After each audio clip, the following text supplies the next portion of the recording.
done 28 marathons. I'm still learning. Do you think people don't do gym work because they don't know what to do in the gym? 100%. Some of the exercises you give me to do in the gym, I look like a knob. Yeah, because they are... You know the one on one leg where you pass the weight back and forth?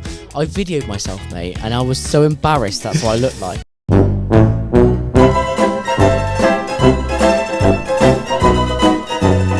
If you're not stable and you pronate, you can look terrible. If someone nicked my keys off the table, I wouldn't be able to just go bang and pick up the pace. She's a track star. She gon' run away when it gets hard. Whereas the meta speed for me, I've got the comfort, the stability, and the turn of pace. And if you were to give me a pace, go run between, on your threshold, Simon, run between 5:15 a mile and 5:30 a mile. I'm pushing 5:15s. 5:10. 5:10. Okay. And me and Dan was having this chat offline on the phone over the last couple of days, and you boys actually did a podcast on it, which made me reach out to Dan, which was, because I've just focused solely on running, my running's gone better, but at the cost of other things. Oh, yeah. I can't do a box jump anymore. It was just about the burpees, your shit burpees. Yeah. Power. So you guys are going on about power. Yeah. I happened to be in Mallorca with the missus, went for a run, listened to your podcast, and I thought, oh, them boys are onto something. I went to jump up 2 steps outside someone's house in Palma. They must have thought, what is this bloke doing? playing hopscotch outside my house. Weirdo.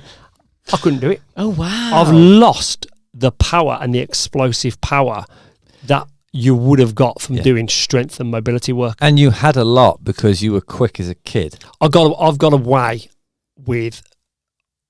I was half decent as a kid. Yeah.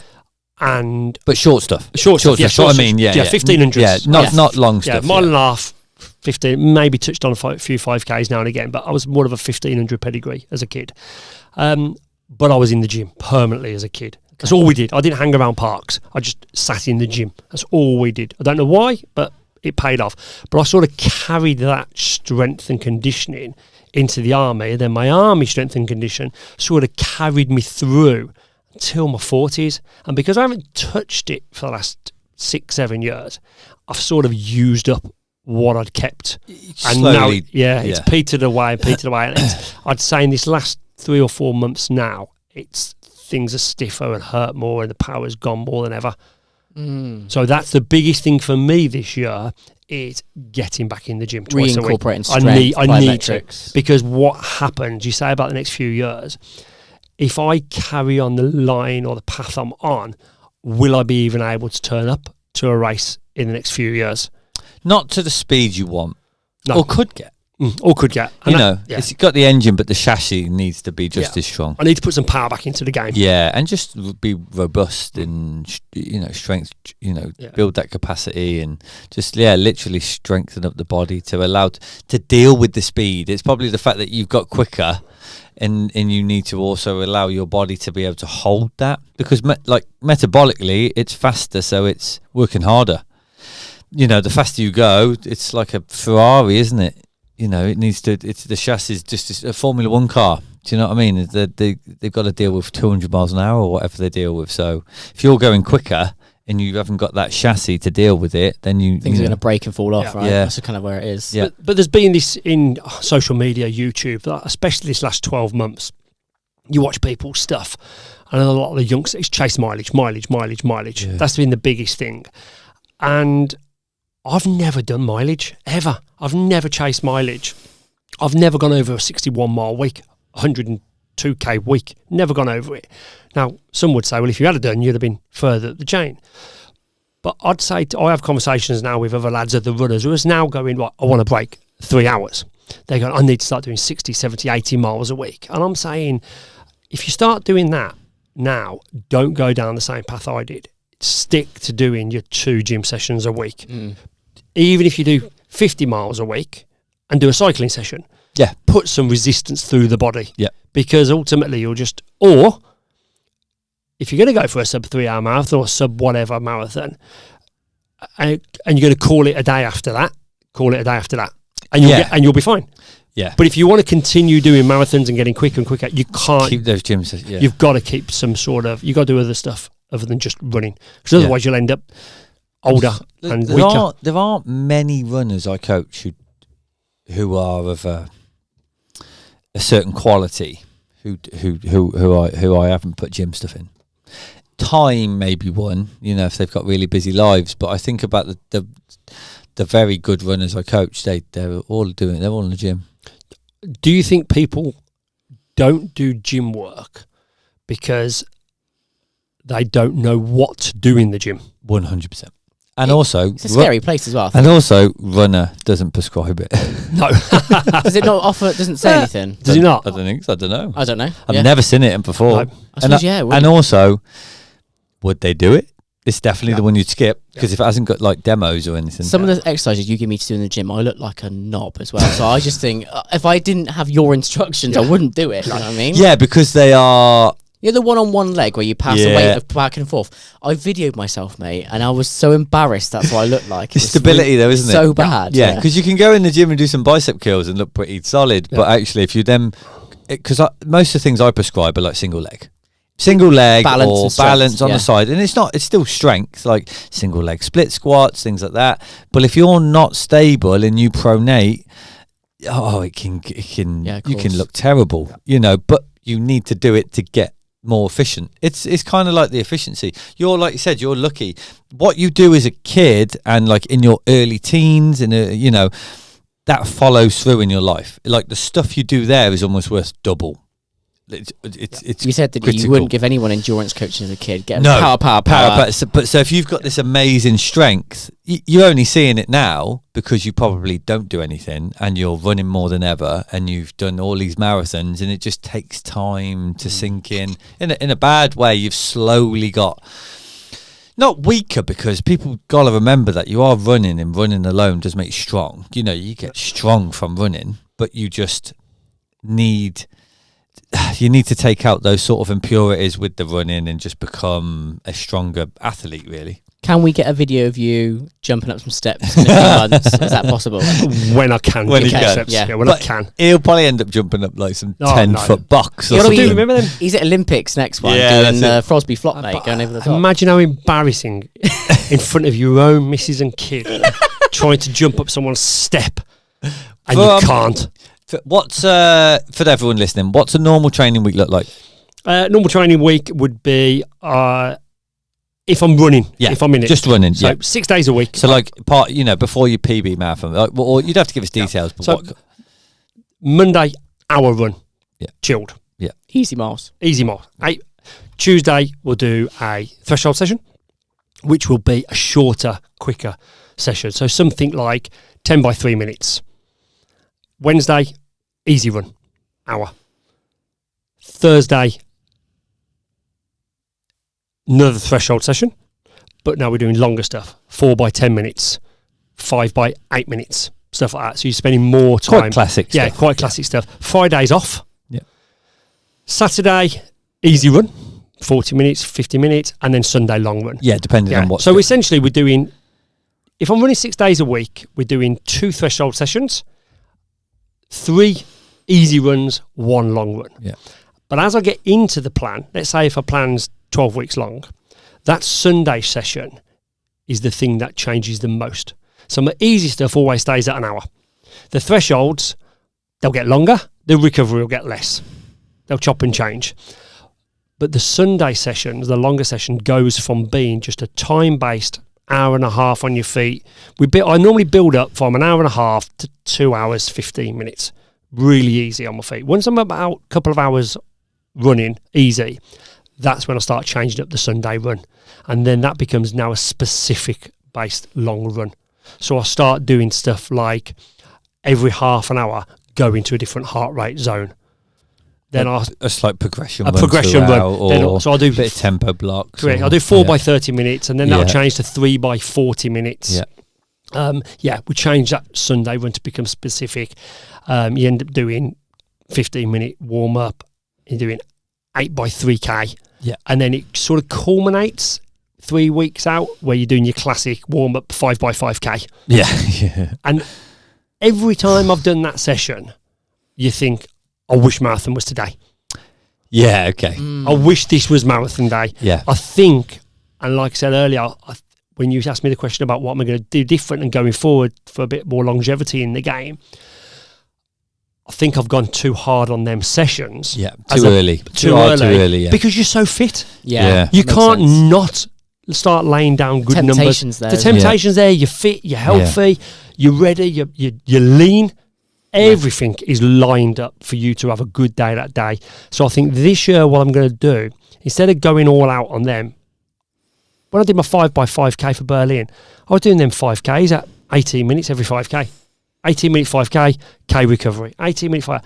I'll probably do them at 18:30s now, 18:40s. Yeah, just relax take a little bit off them Yep. and save myself for marathon day. That's just a mature attitude, isn't it? I think it's that's experience. I think the more skin you have in the game, the more likely you are to come to these realizations and make those more educated, not ego-based decisions. 100%. I've blown up too many.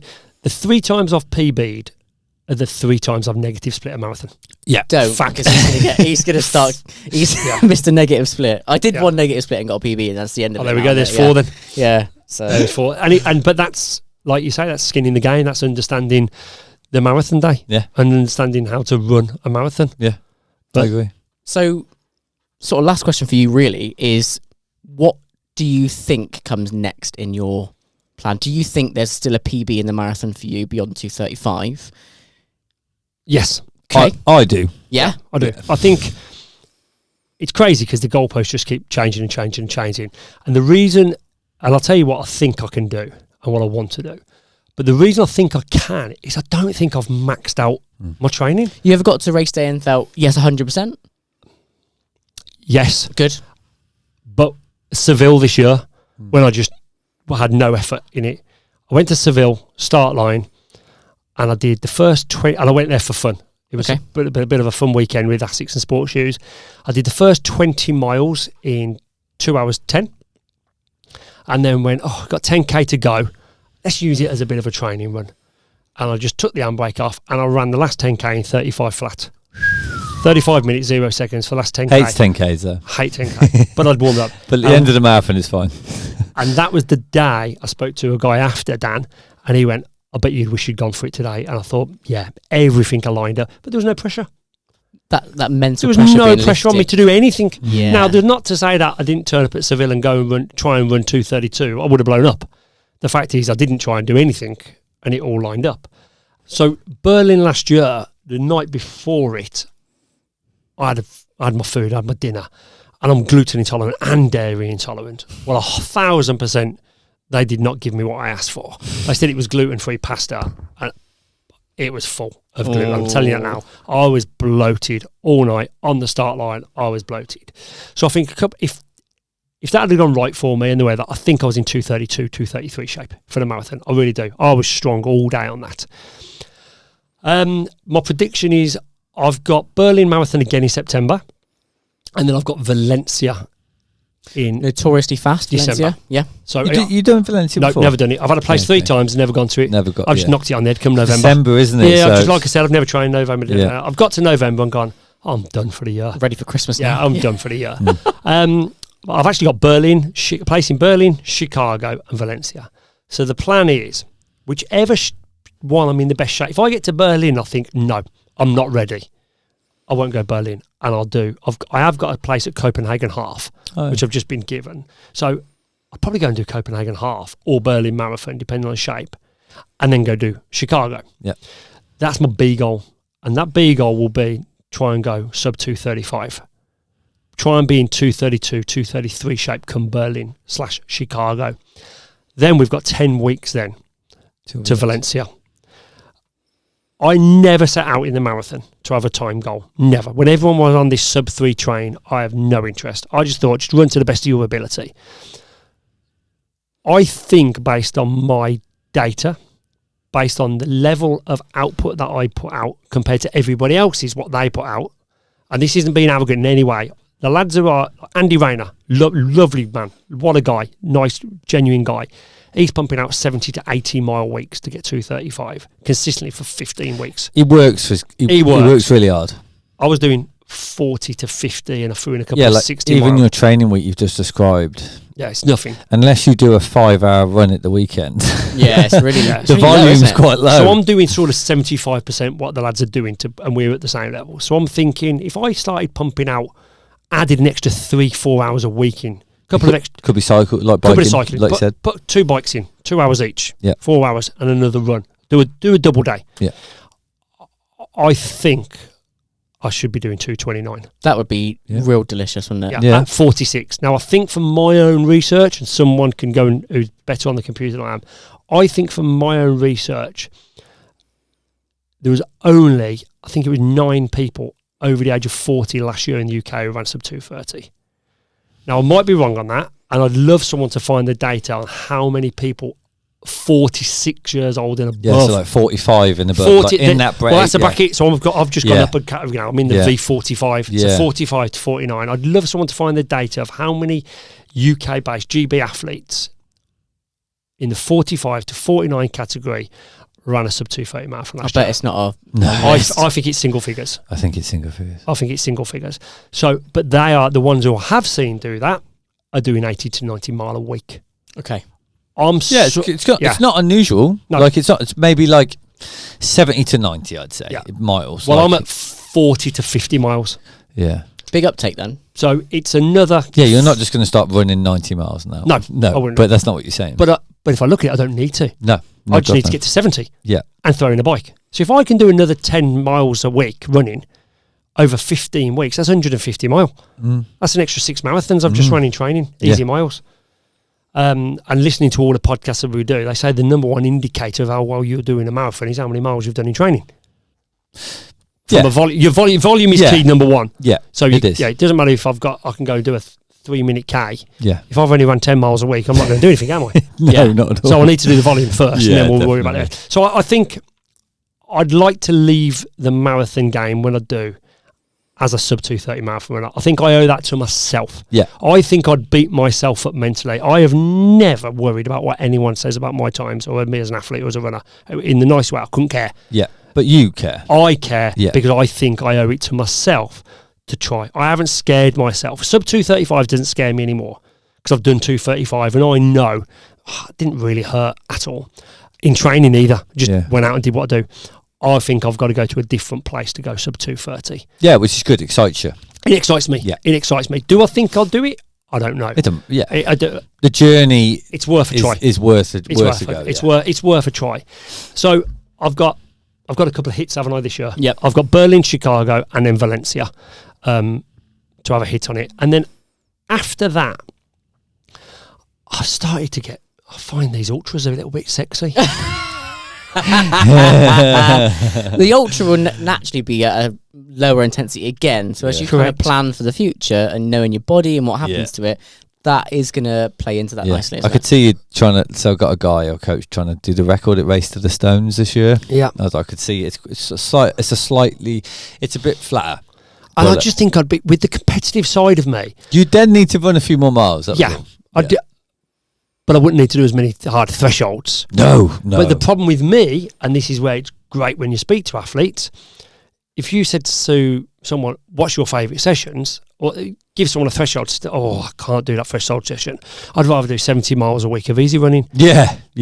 I love going to the track and doing thresholds. Okay. I love it. You say to me, go do a 2-hour run, slow. Oh, I've lost my head. It's boring. Oh, right? It's horrible. It's horrible. So it excites you doing things you don't want to do.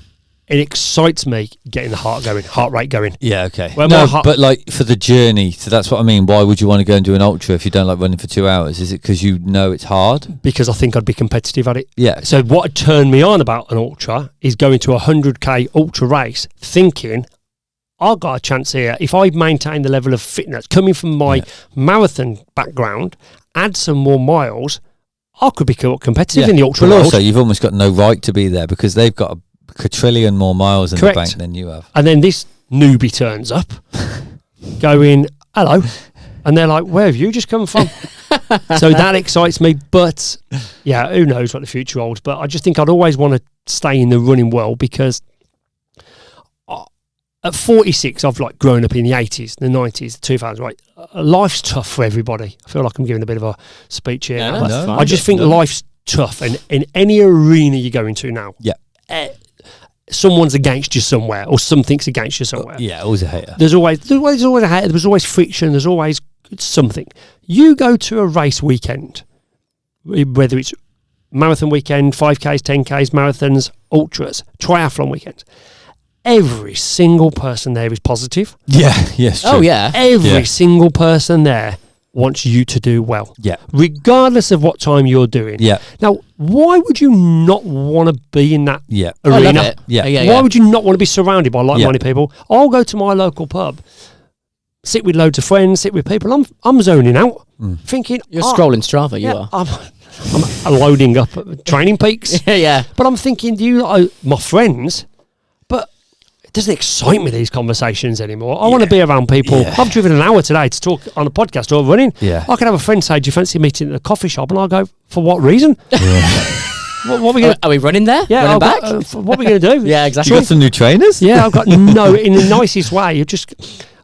I suppose you do get to a point in your life and you go, I know what makes me feel good. That's not a bad thing. I'm not saying it's a bad thing. But we're just like, I know what you mean though. Like, I'm similar. A lot of my old friends are from football. Are you still doing that running thing, Dan? That's what I get. Yeah. That's the conversation at weddings. Still running? Yeah, I do a bit. Professional coach. When's your next race? Are you going to the Olympics yet? Yeah, it's probably not going to happen at 40. A couple of marathons ago, one of my best pals from many, many years ago said, "Oh, you've done your marathon. That's you now, isn't it? So you're going to knock it. You're going to knock it on the head now and retire." And I went, "To do what?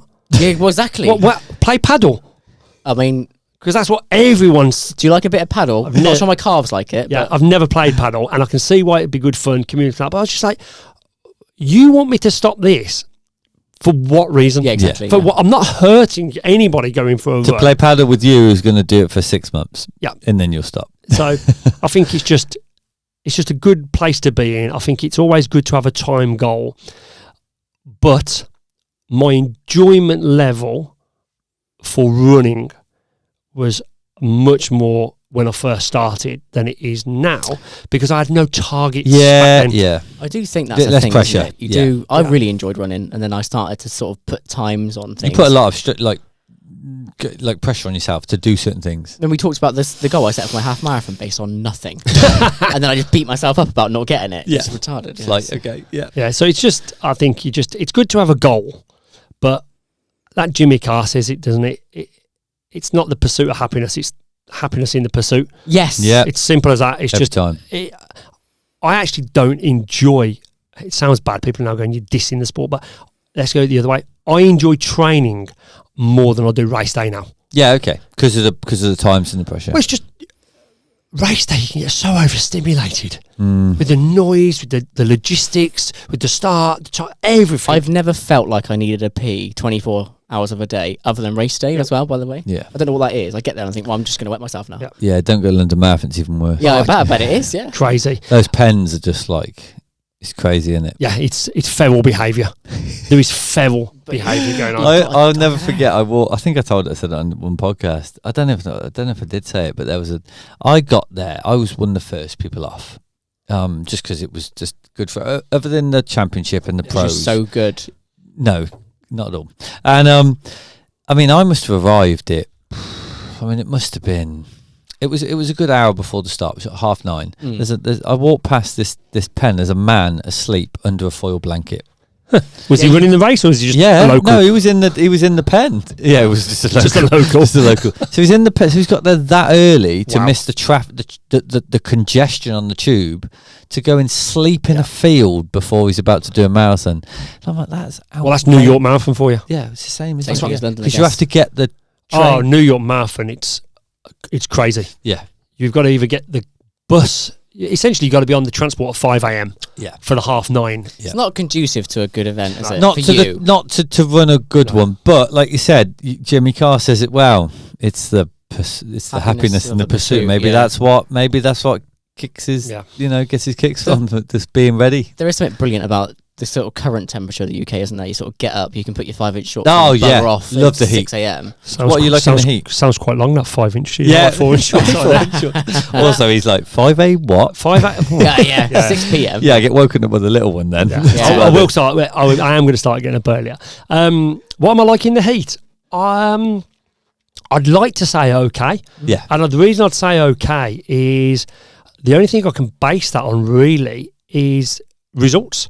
Berlin last year, there's lads with times on the record books a lot faster than me. Crumbled a bit. And they've been so honest and open about it. There's a lad called Gabriel Smith, Instagram. I think he's just gone 2:26 at London, but prior to that he was 2:29. I went past him at 35k. Just sweltered. Yeah, gone. Dying. There's lads who I know. There's lads who I know. You know the lads on the circuit. There's lads who are 2:23 to 2:30 marathon runners.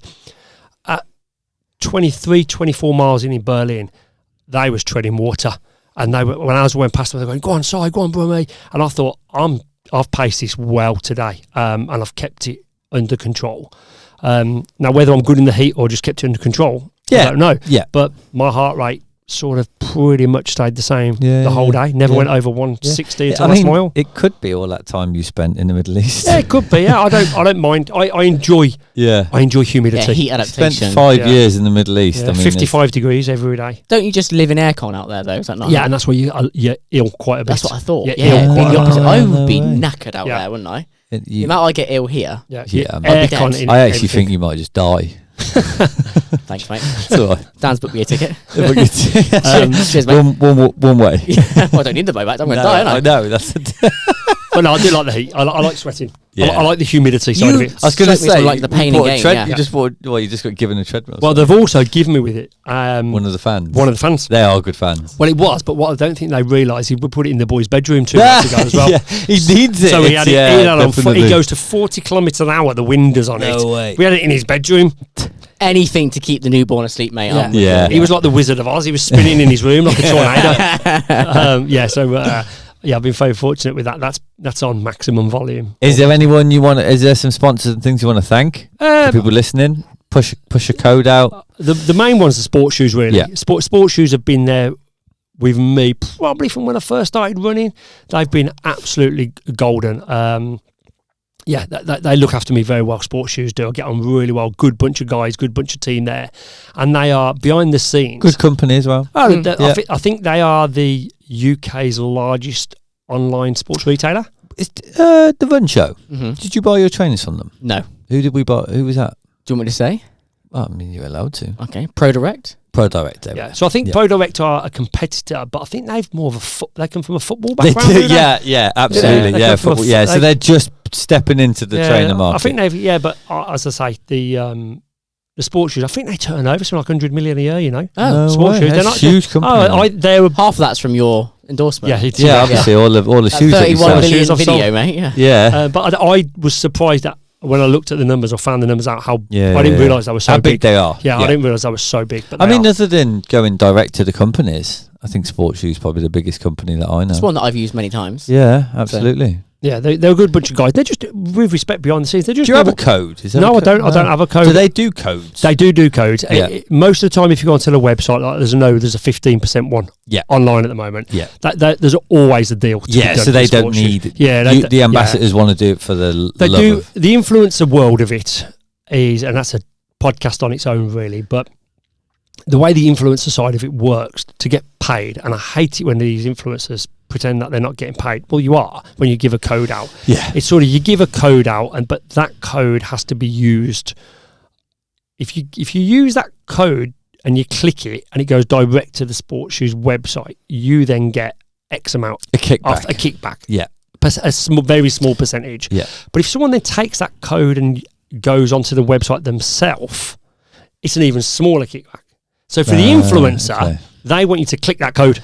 Yeah, because it goes direct. But if you then come off it's like a special link almost. Yeah, it's a special link. Yeah. But it's like a tracking link there. They can track it more. Whereas if I give it to Brad, it'd be like, wow, it isn't really from your influence. He'll still get the discount, but you'd get less as a percentage. It's almost like because someone's passed it on, it was got nothing to do with your influence. It's just someone told. So it is kind of indirectly, but not, Let's say you got 3%, you're now going to get 1.5%, but you think whatever. Yeah. But no, I don't get a code because you're just too good and the content's too good and people just love you so much they just know you're pushing out. But I just do, but I don't want to be an influencer. And I don't want a code. You do it for the love of it. I do it for the love of it. I don't want, with respect, I don't want a code. I don't want to start going, click this, tag this, buy these. what I promote is what I've worn. Yeah. And what I recommend. It's that simple. And Yeah. if someone then wants to go buy it on the back of my recommendation, I'd like to think I'm credible in the game. Yeah, Well, that's the thing, isn't it? You don't need this. You've got your own company. I have, you got your own company, so you don't do it for that. I don't do it. I've got a full-time job as well. Be a Hugo Fry who needs it to eat. Yeah, well, I don't think he does, if you know who his dad is. Oh, okay. Oh, I don't actually. No. I think his dad was like chairman of the Premier League at one point. Oh, my days. Okay. So Yeah. hard up then. Yeah. Yeah, I don't struggles, think. yeah. I think from conversations in coffee shops, I've actually had a couple of messages like Hugo Fry. He seems like a really nice lad. Yeah. But I think he comes from an extremely wealthy background. I mean, when he moved into his mum's house, it didn't look small. No, in London, and he's I was fine. thinking, she's probably doing all right. But I think Battersea Park. Yeah. But from what I've heard with the lads who I've done stuff with in Seville and Tokyo, I've worked with him. They said he's a really funny, nice kid. Oh, I met That's him nice. at the. He was at the London Marathon. You did fanboy a little bit. I had a photo with him. That was my It was days. just for a bit of I was just taking the mic. Yeah, it was a bit like that, really. He's got to do it. I think he's smart. I think he knows what he's doing. I think you're right. I think he's a smart kid. In a nice way. Yeah, in a nice way. In And a do you nice know way. what? He's took that innocence approach. Yes. Oh, I'm just clumsying my way through this Instagram reel, and I'm just clumsying my way through to a 217. Yeah, he's very well. Like he puts his content together. Oh, his brilliantly. content's somewhere. I haven't got the time. He's in Club La Santa, isn't he? Yes, in he Club La is. Santa this He's week. going to be doing a trial or something, isn't he? Surely. That's what. Yeah, that's why. Surely, yeah. And someone must have. Oh, the T100, I imagine, have thrown a bit of cash at him. Oh yeah, because he's. There's a local girl I know who goes involved with that.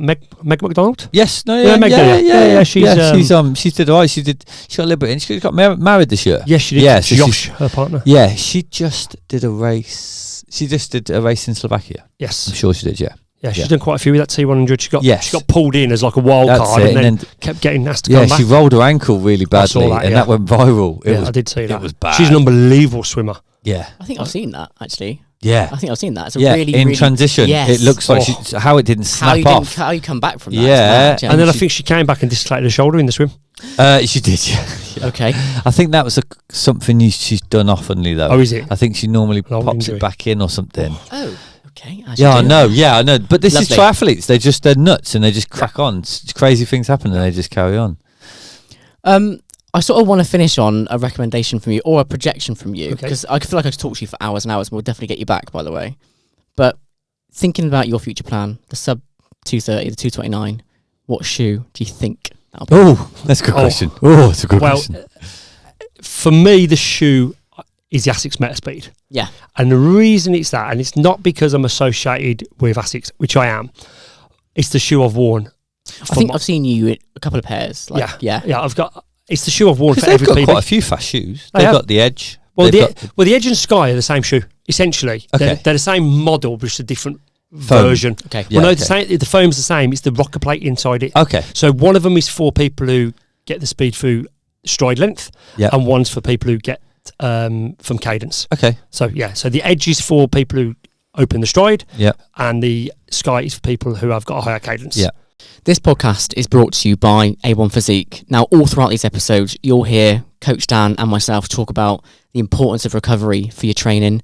Nothing better than collagen for instant recovery from really intense workouts. Ligaments, tendons need repair. And by encompassing this in a morning daily coffee, it becomes the easiest supplement to add into your daily routine. Available from our website, free shipping, and each cup is giving you 21 grams of that nourishing collagen protein coffee, perfect for athlete recovery, and endorsed by Coach Dan himself. What about people like Brad? Just don't run. What? Crocs. I'm actually going for a run after this, guys. All right, I've been totally motivated Super now. Croc I'm going to go out and do at least 3 kilometres after this. in sport mode. But yeah, the Metaspeed, I wear the Metaspeed Edge, I do, and I've done every time I've PB'd in the marathon, it's been wearing them. Okay. So what makes them?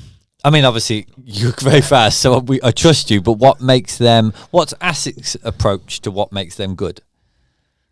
oh, that's a very good question. Yeah, What do you makes get what them I mean? good? Like, Yeah, why so their biggest development is their foam. Yeah. Okay, so it's the foam in the shoe, and I'd say, and don't take this the wrong way, it's the stability for me. So they're not. You can get these shoes now that weigh nothing. Yep. 99 grams. Yeah.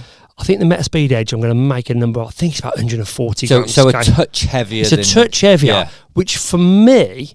Because I've been tempted to buy a pair a few times. Well, I'm 74 kilo, okay?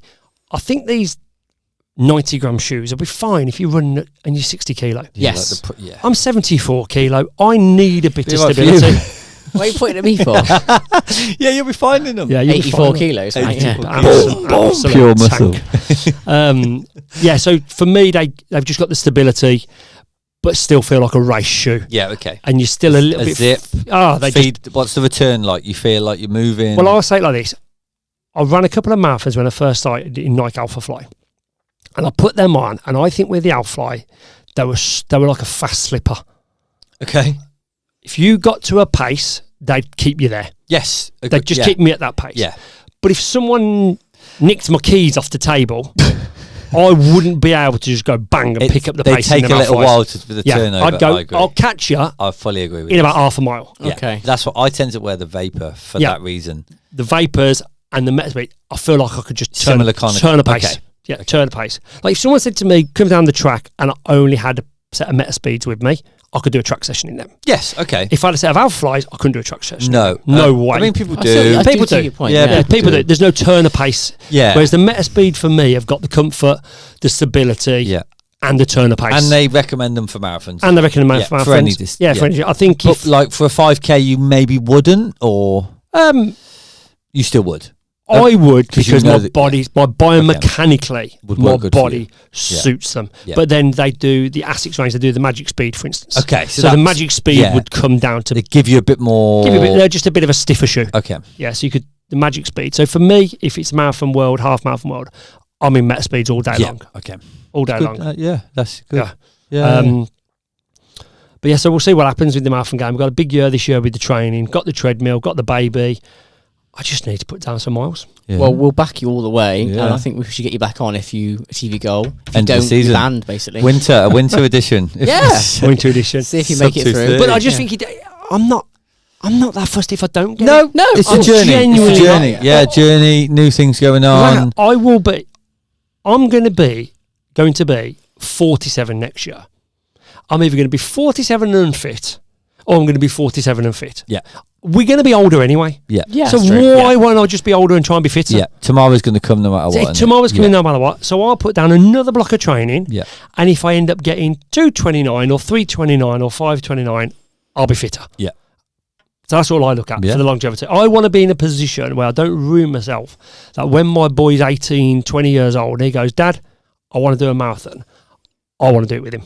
Yes. The problem is I'll be 63, 65. And he might be running 2:30 or something. Yeah. And I'll do the first 10K with you. He's got some good genes. Do the pace and drop out. Yeah. So I remember reading a book once, and the finish of it said, you should never be fit enough that you can't eat a donut.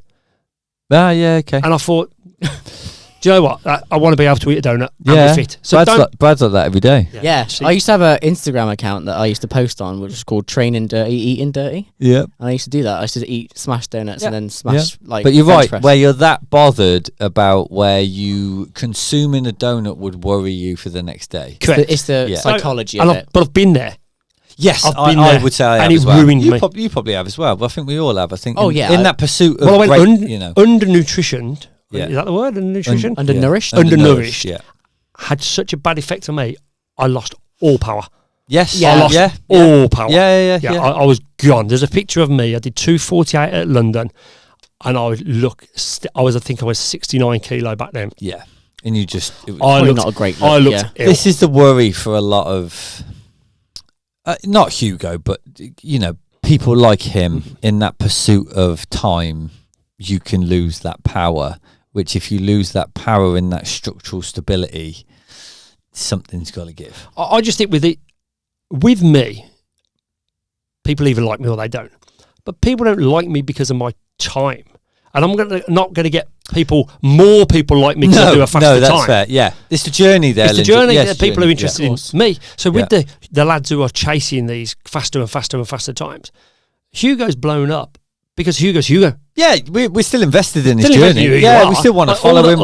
I'm a personality person. Yeah. So I'm like, if you've got a personality, I'll follow you. I actually really enjoy people's content who are like I say, 3:30, 4 hour marathon Yeah, runners. it doesn't matter. Yeah, Doesn't matter to me. It doesn't Yeah. matter. That is his name Plebs? He's Peds. Peds. He did an Ironman first time last year. Big guy. Don't know. Oh mate, honestly, you'd love Was it. it Mallorca he did or something? He just did 70.3 Mallorca. Yeah. Yeah. So he's a bigger guy. Did Ironman Wales, but Okay. quite a bigger guy. Oh, so yes. the journey is really good. And that's what you invest in. That's what you buy into. And Yeah, ultimately, you go, It's the magic. I don't care what happens. You'll always have people who go, Simon did 2:37. Oh, you'll always have it, And I'll mate. go, oh, okay. Yeah, I knew he'd blow up. Yeah, you know, that I'll go, kind of thing. and I'll go, Yeah. and I'll be the first one to go, yeah, I did. Yeah. I cocked that one up, didn't I? You're quite, you own it. You got, what? No excuses, you know.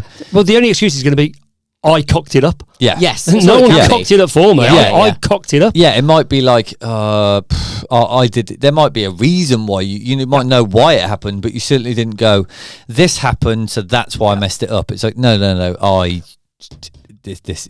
I think in a marathon, I'm conscious that you want to probably wrap this up, but This might become a 2-part episode. That's fine. Yeah. in a marathon, like you say about cocking it up, there's only certain ways you can cock up a marathon. Yeah. One is you don't do enough training. Yep. 2, you do too much training. Yep. Now we're at the start line. Yeah.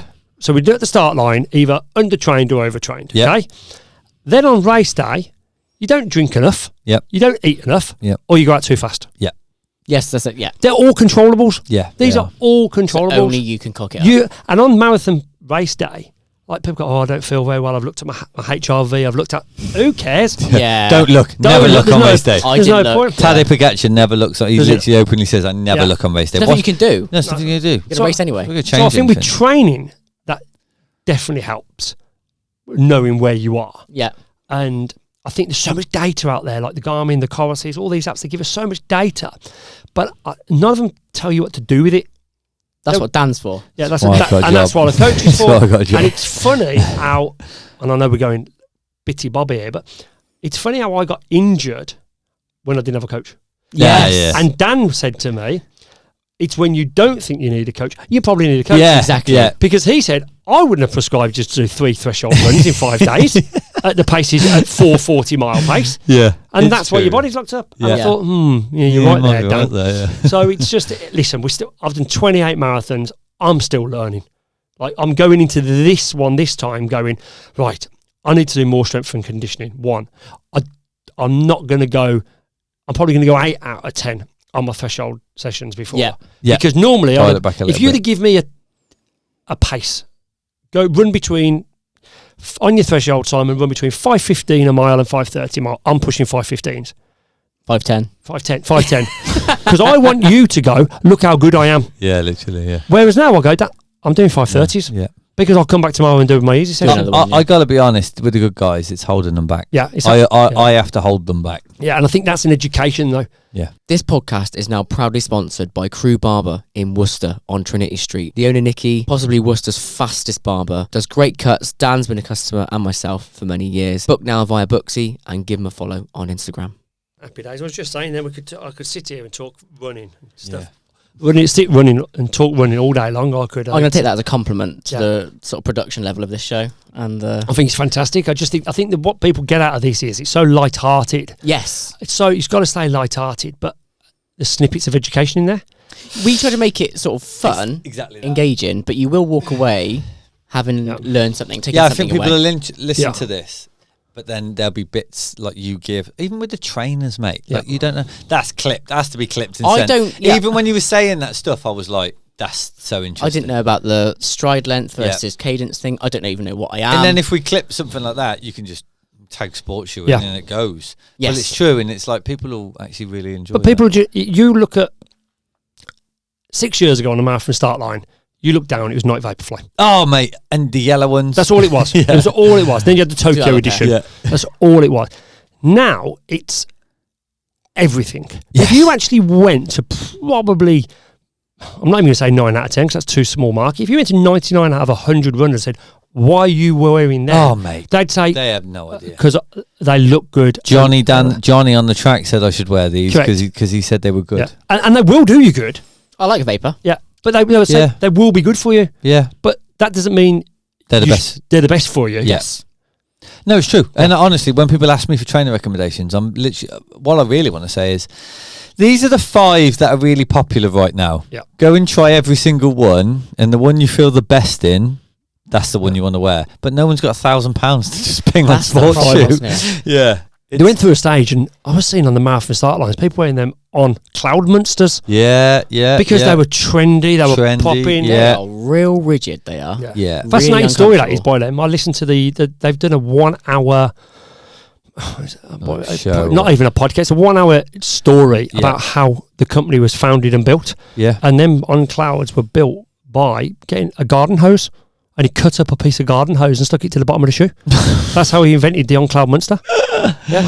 And then That's like a cushion. yeah, Yeah. and that's how he did it. He said, I wanted a bit more stability, bit of trial and error, research and design, cut up a hose pipe, stuck it to Yeah. the bottom of the shoe, started running in it. And No that's where the way. design came from, a hose pipe. Well, that's what KB wears now. The sort of like slip-on-y one fit. Yeah, It's in one them. fit They're thing. crazy. Yeah. Well, they've gone crazy because they got Roger Federer on board, didn't they? yeah. Yeah. Swiss company. Big He said, big Good investment. scoop, that is. we can't pay you, but we'll give you half the company sort of thing. And he was like, Yeah, okay, I'll do that. So Sign me up. let's go. Yeah. And they've flown. To be fair, and they got some.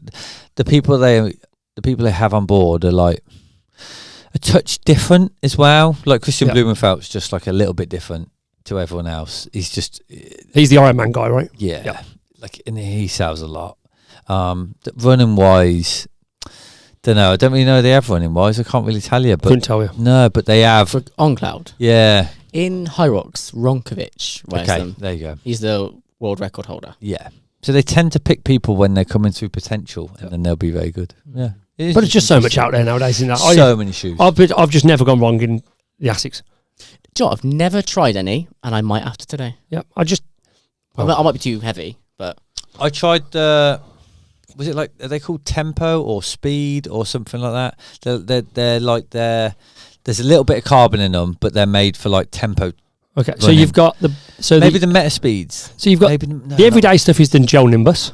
Yeah, Magic Speed. Yeah, you got Magic Speed, which is the stiffer ones. That's They're more what I tried. tracky. Yeah, Yeah, you got. They're just about the most popular shoe that Asics do, in my opinion. I bet it's factual about is the Nova Blast. yeah. it's the one I see the most Yeah. tagged on Strava. Well, they're just about to launch the Nova Blast 6. It's just about to come out. saw the advert Wait. for that today. Oh, did you? There we go. They're just about to unveil the Nova Blast 6. But that Super Blast, which was in the spring, Yeah. the blue one, that has rocketed. But the colours are brilliant. Oh, absolutely. That's important, isn't it? 'Cause you've got to think about rocketed. your street cred all the time. Yeah, of course Your you own do. that shoes. blue and orange is Well, like people are wearing them for everyday walking nowadays. that's where On have gone through the roof, Yep. haven't they? When I was feeling real fruity and I did the 10k PB, I was wearing the bright yellow Vaporfly. When I was really unsure about my fitness, I wore like dead white shoes. Yeah. I didn't want to stand out at all. Normal shoes. Yeah, I don't It's like blend being in. a footballer wearing black boots or yellow boots. I was Yeah, never that's good it. enough for Yeah, Yeah, I those. was Yeah. never a yellow booter. The skills to pay the bills Yeah. now. World Cups I wore. I that was it. good enough for the flip flops on the bench. That's Yeah. what Your Crocs again. Bring the oranges out, Brad. you got the Luxay bottles, mate. That was my plan. I think it's been a really good conversation. I think we've talked for a really good time. I do want to get you back in the winter post marathon PB. Christmas time. Yeah, if we can, if you're up for it. We 100%. What might be good is you get back after the September one. Okay. Yeah. Because what would be good there for, in my opinion, for people to listen to is what I did to get to Berlin Yes. / Chicago, Yep. how that went, and what we're going to do different, Yes. or what we're going to add To Valencia. To Valencia. to Valencia. Yeah. We call it Because the there road to will be, Valencia. or I'll do 229 Berlin and knock it all on the head. Either way, it'll be a Well, good that's episode. still a good episode. Yeah, yeah. That's Yeah. still a good episode. Good. Well, really appreciate you making the trip to us. Yeah. Perfect. And Cheers, for your mate. time. And we'll do it again in September as planned. Yeah. Thanks for the invite. And you didn't even mention the coffee once. The coffee that you drank all the way through this episode, Thank- A1 Physique. Yeah. That's the is code. it- do you like it? Lovely. Oh, lovely. There you Straight, go. well, straight black I had it. Yeah, Yeah. you did have it neat. Straight, I didn't need, so You're I a didn't tougher even. man than me. didn't I have it even with a need- bit of oat milk, isn't it? Bit of oat It's milk. the perfect mix, actually. Oat milk, No. flat white. Bit I'm of a, creaminess. I'm a black coffee boy, I am. Yeah. I did, Inverted. I did text Dan today and say I'm caffeined off my tits, which in preparation for the podcast. I said perfect. There you are. Perfect. Here's another cup. Let's go. Yeah. Yeah, let's go. Brilliant. Thanks again, mate. Happy days. Cheers, mate.